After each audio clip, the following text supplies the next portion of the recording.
Hi అండి. ఇది నిన్న పౌర్ణమి రోజు నేను చేసుకున్న నోమనమాట. 33 పున్నాల నోము పట్టినా అని చెప్పినా కదా!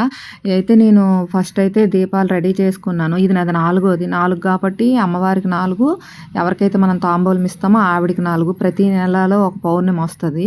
ఆ పౌర్ణమి రోజు ఇది చేసుకోవాలి సాయంకాలము.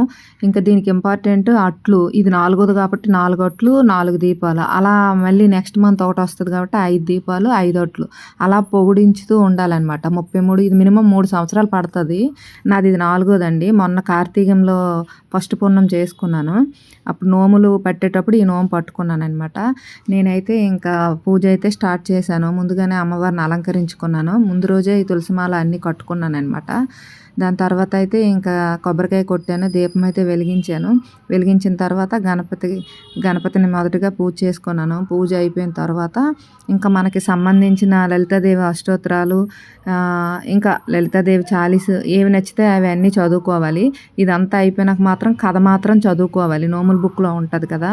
ఆ కథ 33 పున్నాల నోమని ఉంటది. అది నేను చదువుకోవాలి. చదువుకున్నాను. చదువుకున్న తర్వాత అయితే ఇంకా లాస్ట్‌కు అయిపోయినాక హారతి అయితే ఇచ్చేసాను. హారతి ఇచ్చిన తర్వాత ఇంకా నా పూజ కంప్లీట్ అయ్యేసరికి 7 అయిందనమాట. ఈ పూజ సాయంకాలమే చేసుకోవాలి. 7 అయ్యేసరికి ఇంకా చెప్పాను కదా నిన్న తాంబూలం ఇచ్చిన ఆంటీకని. ఇంకా ఎదురింటి ఆంటీకైతే తాంబూలం ఇచ్చాను. ఆవిడకి ఆ దీపాలు, ఆ అట్లు నిండుగా పళ్ళాన్ని ఇవ్వాలనమాట. ఈ వీడియో నచ్చితే లైక్ చేయండి. అలాగే సబ్స్క్రైబ్ చేయండి.